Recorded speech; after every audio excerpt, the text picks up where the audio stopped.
Okay, where was I? In 1991, I was diagnosed with multiple personality disorder. Sorry about the pop. And that is not an easy thing to accept, especially if you've ever seen the movies Sybil or Raising Cain. Very poor, well, Sybil not so much, but Raising Cain is a poor rendition of the illness. But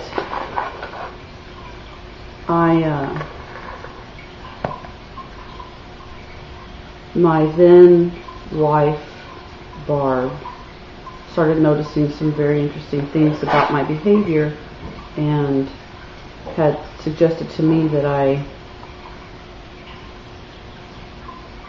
seek therapy. I didn't notice anything, as most NPs don't really. We may notice some missing time. We may notice items that we didn't buy in the house. We may notice a little bit less money in the bank account,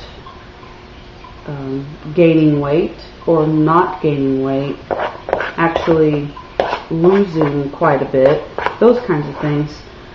You notice it, but it's like the fidgety grandpa at Thanksgiving. So during these therapy sessions, the first counselor I had, Roseanne, she was very weird about it. She was almost, and I've come across this a few times since I began feeling a little bit more comfortable about telling people that I'm NP, this awe and fascination with it, as if there's something magical about being NP, and there really isn't. It's just another quirk about being me. And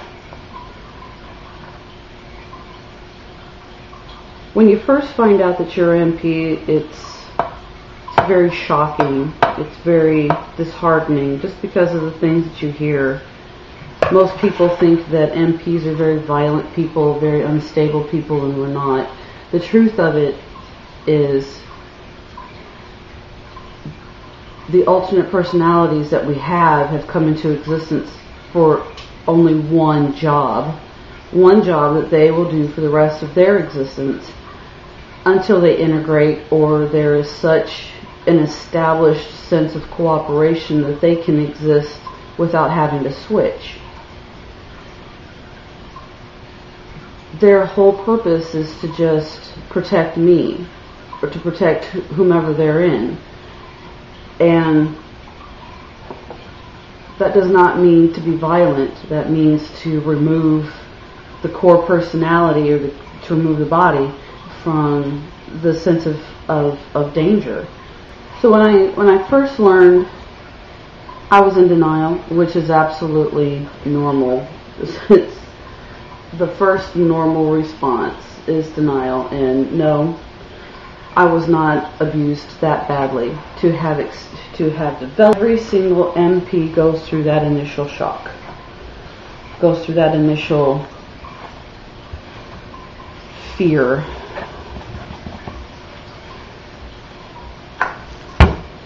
Now we're going to make peanut butter cookies.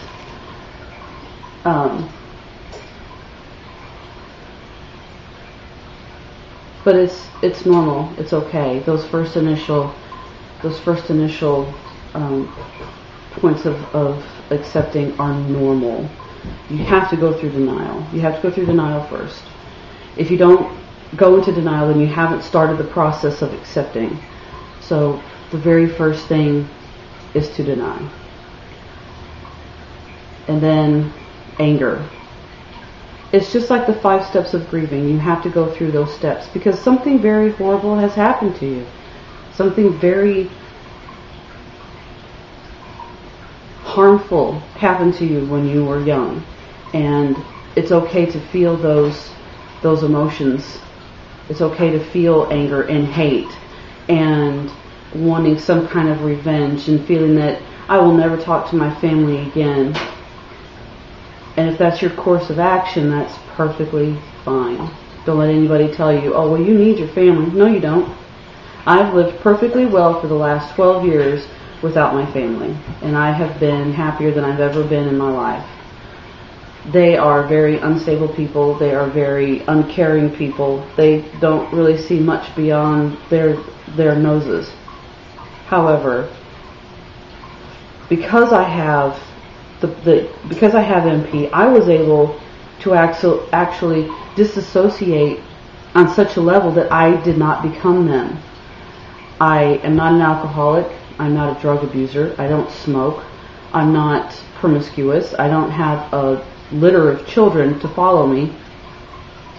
I don't have sexually transmitted diseases, as both of my sisters have. I don't live in an abusive relationship. I don't accept abuse in my relationship.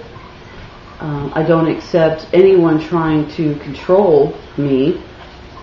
And I have been very lucky for the last 8 years. They can't see you. To have found someone that I can not spend my life with, but share my life with. That's a very key point. So when you get to this point, then you know that you have succeeded in intense cooperation, and I have. When I was first diagnosed, I was diagnosed with over 200 personalities, and I couldn't even begin to tell you their names. They wouldn't tell me. And then slowly but surely through therapy, I started to learn their names and I started to learn their functions. However, it wasn't until 1996 that I met probably the best therapist for multiple personalities I have ever met. She was actually a pioneer in the field, and it was just luck. It was absolute luck that I came upon her. Her name was Sheila, and she practiced in Huntington Beach, California. I was reading a magazine called Lesbian News, which was a monthly periodical that you could get only in California, unless you subscribed to them, and it would be shipped to you. But it was just by chance that I happened to pick up that particular issue and flip through the pages, just read some of the articles, and then right on the back page with the other classifieds was her ad, and it specifically stated multiple personality disorder. And I thought, how freaking awesome is that? It's not only in a lesbian periodical, but it's also exactly what I need. At the time, I was with this woman named Remy, who unstable is not a good word for her. Controlling, egotistical, and off her freaking bat would be a better description of this woman. However, she wasn't nearly as bad as Linda, who was egotistical, arrogant, narcissistic, controlling, abusive, and had a worship complex for the altars, or as I call them, the gang. And there was 2 altars that she had fallen in love with, to the point where, well, I'll get to that.